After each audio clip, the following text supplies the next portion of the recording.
നമ്മുടെ കണ്ടന്റ് കിങ്ങിനെ കൊണ്ടുണ്ടാക്കിച്ചാലോ ഭക്ഷണം? Content king ആരാ? ഓന്ത് സതീശേട്ടൻ. അതും ജാൻമണിയുടെ അസിസ്റ്റന്റ് ആയിട്ട്. എനിക്ക് അത് ഒന്നുണ്ട്. നമസ്കാരം. അങ്ങനെ ബിഗ് ബോസ് മലയാളം സീസൺ 6ന്റെ ഒരു ലൈവ് അപ്ഡേറ്റ് ആണ്.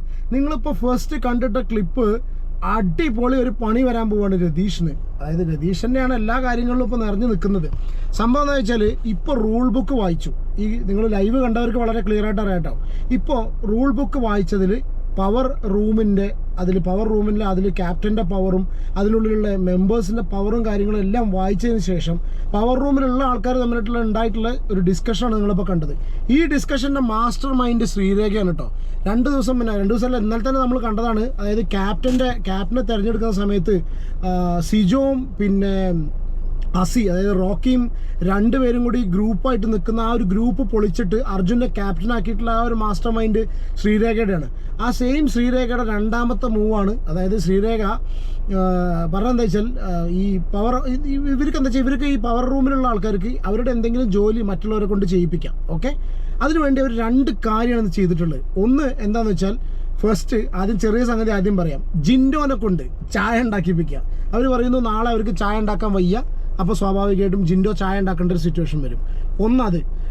അപ്പോൾ രണ്ടാമത്തെ ഒരു കേസ് അത്. രണ്ടാമതാണ് ഏറ്റവും ഇൻട്രസ്റ്റിംഗ്. കാരണം വെച്ചാൽ നമ്മൾ ഇന്നലെ കണ്ടതാണ് ജാൻമണിയും രതീഷും തമ്മിലുള്ള ഇഷ്യൂ അല്ലേ. ഒരാവശ്യമില്ലാതെ രതീഷ് ഇങ്ങനെ ഭയങ്കരമായിട്ട് സ്ക്രീൻ സ്പേസ് എടുക്കാൻ വേണ്ടിയിട്ട് വെറുതെ ജാൻമണിയുടെ മേലെത്തി തലകുത്തനെ കയറി അവസാനം അവർ കരയേണ്ട സിറ്റുവേഷൻ വന്നു. അത് കഴിഞ്ഞതിന് ശേഷം ഇന്ന് അവർ തമ്മിൽ വീണ്ടും ആ രതീഷിൻ്റെ ആ ഒരു വീട്ടുകാരൊക്കെ ഉൾപ്പെടുത്തിയിട്ടുള്ള ഡയലോഗും സംഭവമൊക്കെ നമ്മൾ കണ്ടതാണ്. ഇതിൻ്റെ ബാക്കിയായിട്ട് ശ്രീരേഖയുടെ മാസ്റ്റർ മൈൻഡ് അടുത്തൊരു ബുദ്ധി കൂടിയാണ്. അതായത് ഈ കിച്ചൺ ടീമിലുള്ളതാണ് ശ്രീരേഖയും ജാൻമണിയും. അപ്പോൾ അങ്ങനെ ശ്രീരേഖ പറയുന്നു എനിക്ക് സുഖമില്ല കിച്ചണിൽ, എനിക്ക് കിച്ചണിൽ കയറാൻ പറ്റില്ല എന്നുള്ളത് ശ്രീരേഖ പറയുന്ന സമയത്ത് സ്വാഭാവികമായിട്ടും ശ്രീരേഖ പിന്നെ ജാൻമണിയുടെ അസിസ്റ്റൻ്റാണ്. അപ്പോൾ ചെയ്യുന്ന സമയത്ത് കയറാൻ പറ്റില്ല എന്ന് പറയുമ്പോൾ സ്വാഭാവികമായിട്ടും അതിന് അവിടേക്ക് ആരെ വിളിക്കണം എന്ന് പറഞ്ഞാൽ ഓന്ത് പിന്നെ വേറെന്തോ ഒരു പേരും പറഞ്ഞല്ലോ.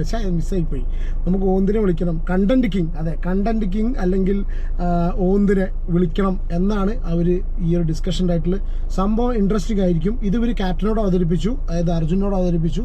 അർജുൻ പിന്നെ ഭയങ്കര തന്നെ അങ്ങനെ പറ്റില്ല, അങ്ങനത്തെ ഡയലോഗ്സ് ഒന്നും ഇല്ല. അർജുൻ നിങ്ങൾ എന്താ ചെയ്തോളൂ എന്നുള്ള കുറച്ച് ഫ്രണ്ട്ലി ആയിട്ടുള്ള ഒരു വ്യക്തി, calm and quite and friendly ആയിട്ടുള്ള ഒരു വ്യക്തിയായിട്ട് അർജുനെ ഫീൽ ചെയ്തു.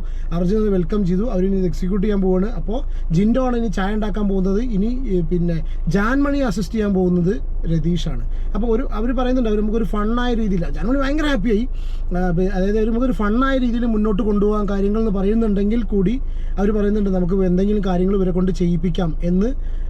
പ്രൊമോയിലൊക്കെ നമ്മൾ കണ്ടിട്ടില്ലേ, നമുക്ക് വേറെ എന്തെങ്കിലും ചെയ്യിപ്പിക്കാമെന്ന് പറയുന്നുണ്ട്. അപ്പോൾ അതുപോലെ നമുക്ക് ചെയ്യിപ്പിച്ചിട്ട് ഒരു ഫണ്ണായ രീതിയിൽ എടുക്കുക എന്നുള്ളതാണ് ഇപ്പോൾ അവർ ആ പവർ റൂമിൻ്റെ അടുത്ത് നടന്ന ഡിസ്കഷൻ. പക്ഷേ ഇത് എക്സിക്യൂട്ട് ചെയ്ത് വരുമ്പോൾ ബിഗ് ബോസ് ആണ്, അപ്പുറത്ത് രതീഷാണ്, ബാക്കിയുള്ളവരാണ്.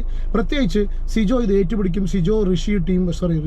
സിജോ മറ്റേ റോക്കി ടീം എന്തായാലും ഇത് ഏറ്റുപിടിക്കുന്നുള്ള 100% ഷുവറാണ്. അപ്പോൾ വെയിറ്റിംഗ് ആണ്. കുറച്ചു നേരം കൊണ്ട് ഈ സംഭവമാവും. ഈ ഒരു അപ്ഡേറ്റ് ജസ്റ്റ് തരാൻ വേണ്ടിയിട്ടാണ്. Take care.